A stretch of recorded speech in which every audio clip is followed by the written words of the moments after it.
This episode of Engine Masters is just simple and fun. It is an air filter element shootout.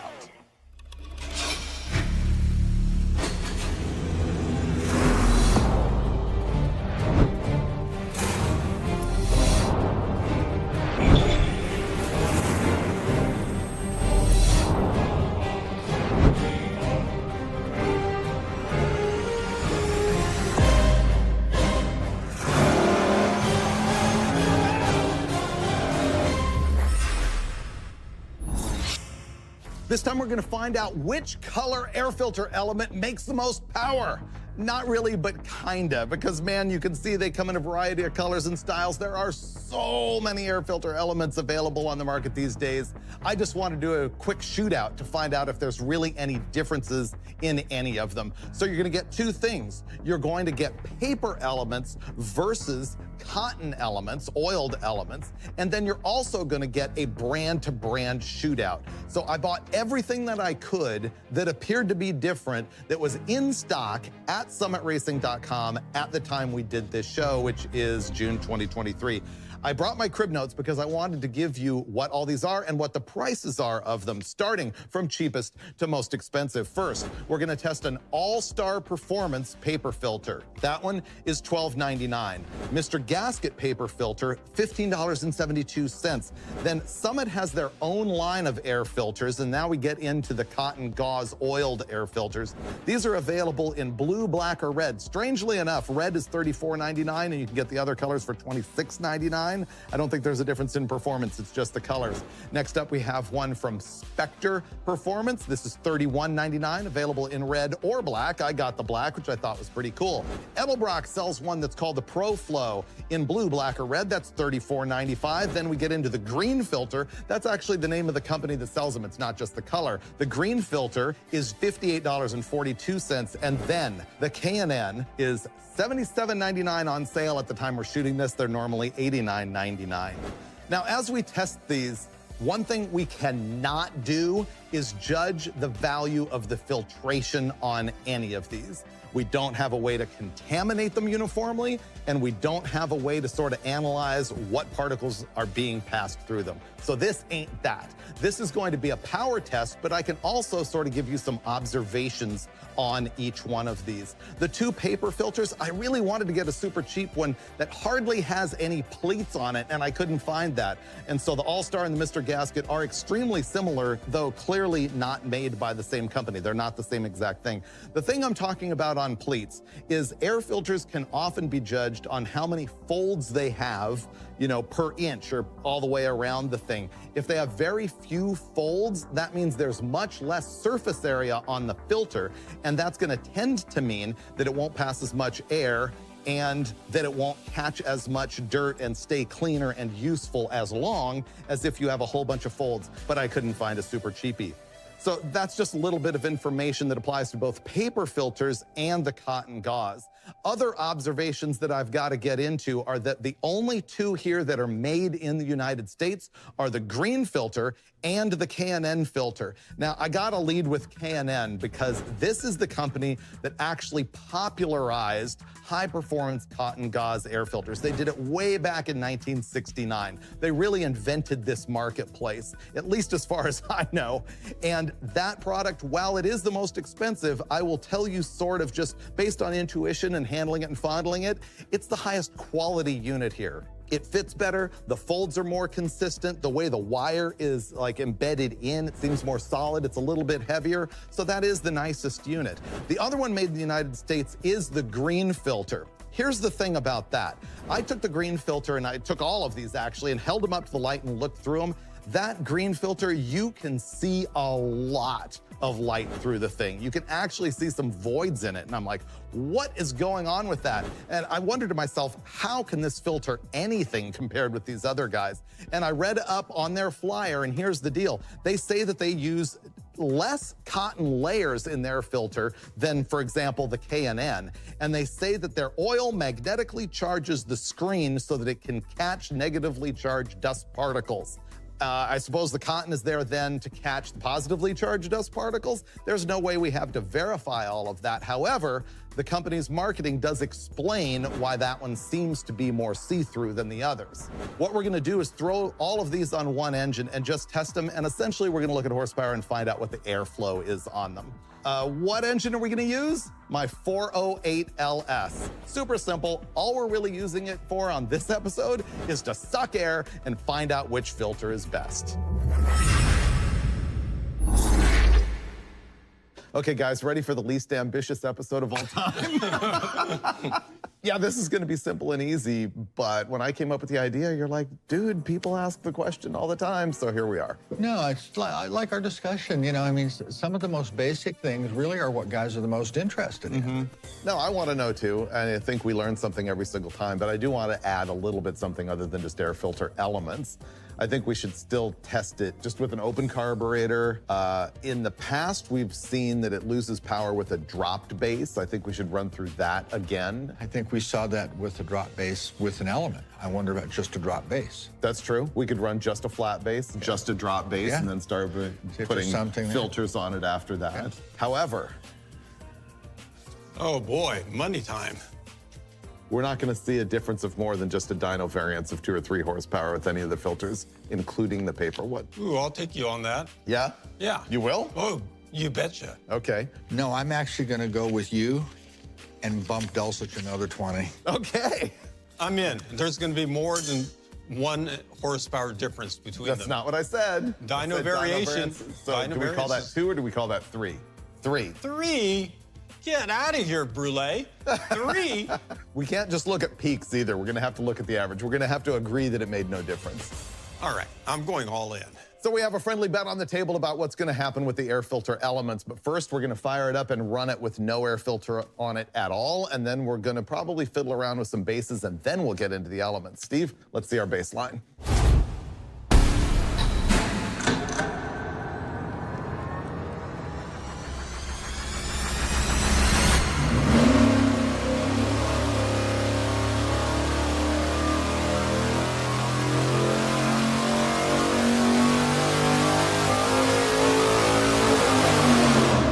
On the open carburetor, nothing modifying it at all. We saw 508.6 pound-feet of torque and 541.3 horsepower. So let's run out there and we'll test both the flat base and the drop base, and then we'll come talk about what happened. Perfect. Our first test with no filter and just a base is with the dropped base.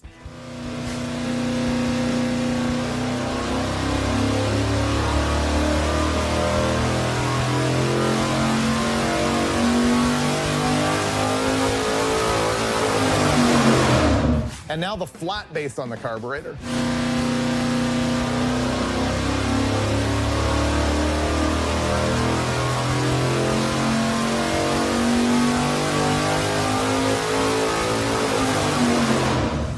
Steve's about to pull up the test with the dropped base on it so we can compare it to what we saw with nothing. Whoa. That's a lot. The comparison here is the black line is with no base on it, and then we put the dropped air filter base, and look at the power it picked up. It made 5 horsepower up top. I bet you the flat base does the exact same thing.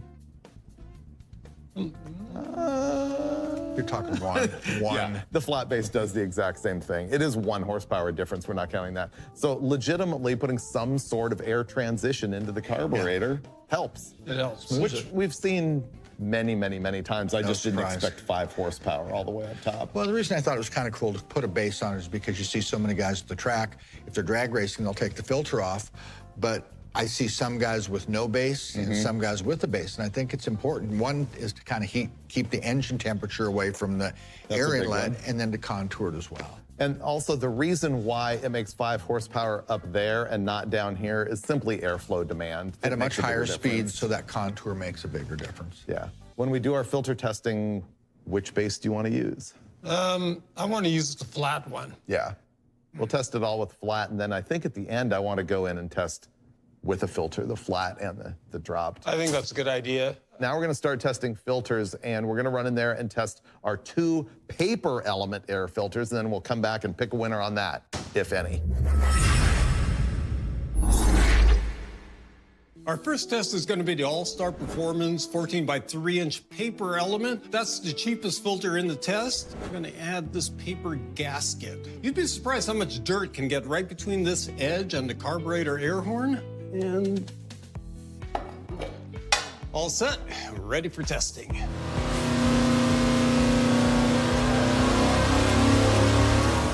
Now the basic paper element from Mr. Gasket.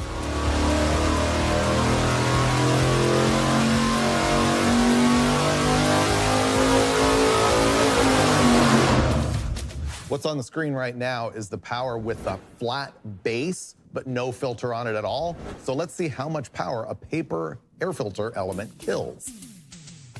Black lines is no filter, red lines is with a filter, so that you can see that you do lose some grunt everywhere in the curve by adding that paper filter. Pretty significant from top to bottom. How did the Mr. Gasket do? Now we're looking at a comparison of these two paper filters. The red lines here are going to be the Mr. Gasket. The black is the All-Star. They're the same. Those two paper filters really are identical. I think the worst part of all of this to me is that I couldn't get a Fram filter. That's the one that I always used when I was a kid because I wanted that orange rubber on there. That orange rubber was the key. Yeah. Yeah. So honestly, I think most of these paper filters that have a pleat count like this are going to do that. The next thing that we're going to test is all of the oiled cotton gauze air filters. And I think I want to run those maybe in order of price. Does that sound right? So I think the first one up is going to be the Summit. We're into our air filter element shootout. We've already seen that our paper filters kill a little bit of power versus no filter at all, but now we're looking at our aftermarket oiled cotton air filters. First one up is going to be the Summit brand oiled cotton gauze air filter element. And the cool black looking filter element is from Spectre. Next up is the Edelbrock ProFlow. Can you guess which filter this is? It's the green one. And our last filter, the biggest name in the aftermarket, K&N.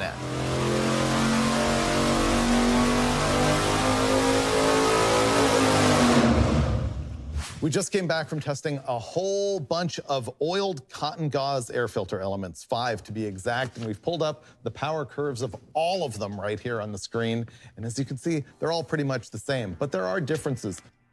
So on a zoom in, that's the difference right there. It's interesting. You can actually see they're fairly well grouped together except for the green filter, which happens to be the green lines, actually is up ahead, but it's by a really minute amount. So among all of the oiled elements, the difference in peak torque is 1 pound-foot. And then the difference in peak horsepower, 2.8. Then the average, meaning the average from the whole range of RPM, 2.1 on torque and 2 horsepower. So that's, that's the difference that we're looking at.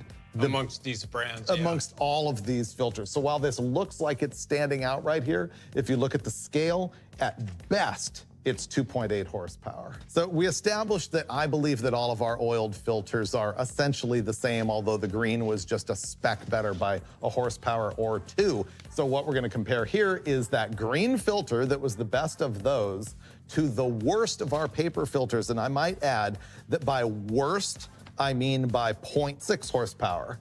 And so that is going to be the All-Star paper filter in the black lines and the green filter in the red lines. So you can see, in fact, the difference between a paper filter and the oiled filter can be significant enough that we need to do this. Although I misspoke at the top of the show because what I meant to say is all of the oiled filters are the same. And what I said was all the filters are the same. Thanks, you just lost 40 of my dollars. I did. Yeah, I know. Thank you, guys. Yeah, you won because the ultimate gap here, remember we said that we would go within 3 horsepower? Well, at peak horsepower, the difference here is 4.4. And at peak torque, it's 2.7. I still would think that we would see it closer here and further apart up there. Well, and we are as far as, if you look at the power curve, it kind of, it does do that. Well, regardless, I think we know that the paper filter doesn't make as much power as the oiled filters, but I think we also assume that the paper filter filters more. Yeah, looking at those two filters, you cannot see through one of them. Yeah. The other one, you can look right through it. Well, the other consideration on these, though, is how much dirt can they hold before they start to degrade performance? That's one of the claims to fame of, like, I think K&N initiated that entire concept. And the other thing that Steve and I have dealt with before on Roadkill and Roadkill Garage is driving through a massive puddle, driving in the rain with your paper filter. You get a paper filter wet, and it won't let any air through it. As a matter of fact, you'll just suck it right into the can. The next thing is I really want to try the drop base versus the flat base. Which element do you want to do that with? The green. Do we want to, though? Oh, yeah. You do? Yeah, oh, absolutely. Because it was the best one? Yes. I think that's fair. Okay. Yeah. Now we're starting our last test. First up is going to be the green air filter with a flat base, and then we're going to change it over to the dropped base and see what happens.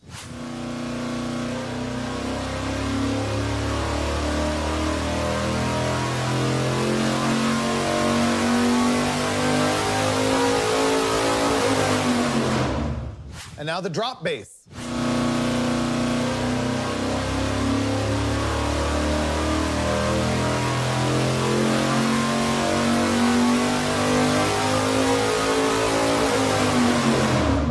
This time, we really didn't see anything. There's one little glitch on one data point where the drop base actually made a little more power, but all throughout the curve, nothing this time. I wonder if part of that has to do with the demand, too. I wonder if this might show different results on an 850 horsepower engine where there's a lot more demand and you've restricted that area. And I'm not sure if we tested it earlier on a carburetor with a choke horn. Yeah. Because the choke horn sticking up off the top of the primaries is going to get way closer. That's a really good point. If we did that, then there's almost no room there. I've measured that. I've seen it. It's like it shuts it down to almost nothing. The drop base is actually always kind of, in my experience, showed to be kind of a nice contour and entry into the top of the carburetor. So. Well, and while picking at minutia, to be fair, this green filter made the most power. I mean, it made more power than no filter at all. It might be making the airflow a little bit more linear through there. We're just using that at this point because it doesn't seem to be at all restrictive. It's a spacer between the bottom and the top. So we've still got basically an open bottom that's contoured. All right, I am prepared with conclusions for this entire episode. The first thing is there's nothing here that we can declare at all about filtration quality on any of this. No. Yeah, so just to reiterate that. The other thing is all of the testing you've seen here is going to apply at this power level. It's not going to matter if you've got a 283 running 10,000 RPM making 500 horsepower, or if you've got a 540 that somehow only makes 540 horsepower. It's about the airflow. It's going to be about the same. Not seeing huge differences, I would say that anything from this power level down is fine. Exactly. Yeah. But if you are dealing, as you said, with 850 horsepower, these things are going to start to be more of an issue. I think what we saw with these filters all being virtually the same, I mean, within 4.5 horsepower, which earned him $100, that there was nowhere to go at all, because when we ran no filter and then added the paper and it only killed 5, well, it's not like the other ones were going to be able to add 20. No, small gains and losses. Not necessarily in order. I think we just found out that not in all applications does it matter whether you have a drop base or a flat base. And earlier than today, I would have said, oh yeah, we tested it. Flat bases can kill power. And it's also going to depend on the top. The other thing is what we've seen, I'm going to say every time, is that some sort of a base or plate or velocity stack is always better than an open carburetor. It just smooths that transition at the edge. Yeah. I think we learned that paper, as far as we have seen, let's say it tends to kill power versus no filter at all. And that the oiled filters tend to make more power than the paper filters. By a little bit. In this case, it could be bigger in different applications. I think we can also say the 2 papers that we tested made the same power. I really wanted to find one of those papers with like no pleats in it that had almost no surface area. It might have made the same power, but it would have clogged much faster. The oiled filters that we tested, they were really all the same except for this green one, which made another couple horsepower.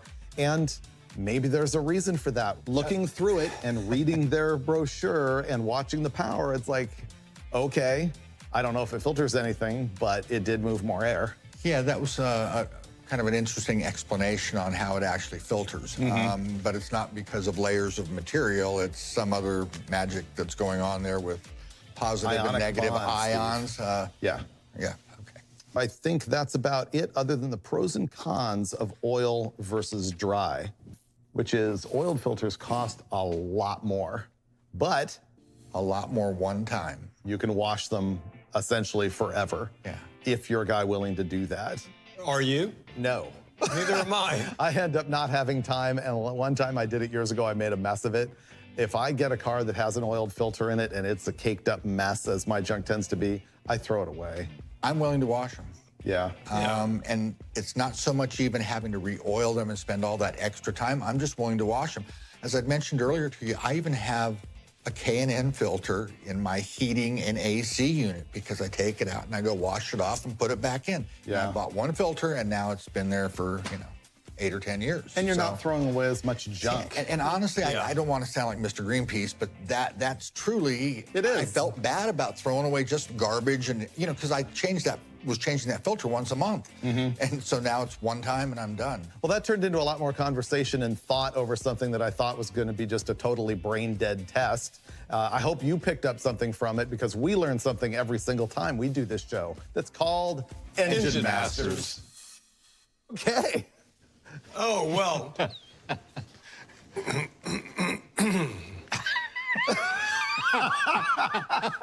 I love guys like this, where you just go, no, we're going to really bet now. We're not just going to wand things around. And all of a sudden, have you ever noticed that same sound in their throat when they start to choke? I'm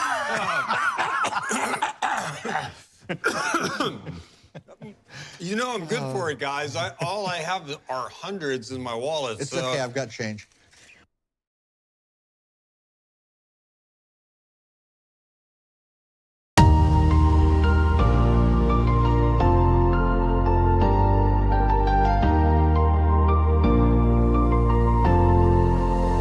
I stand tall, the world at my feet.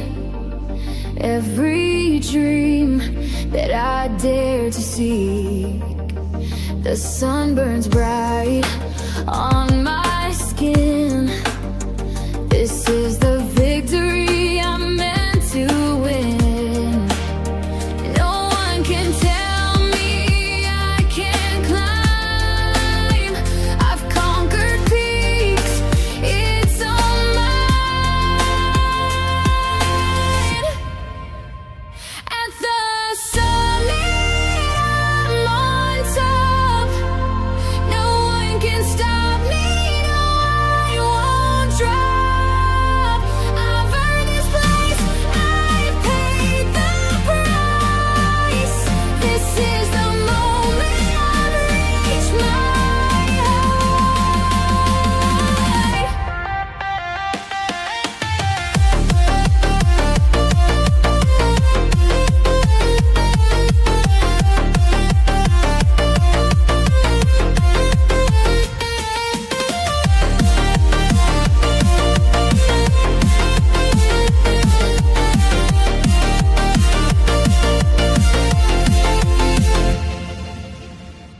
Every challenge, I've crushed the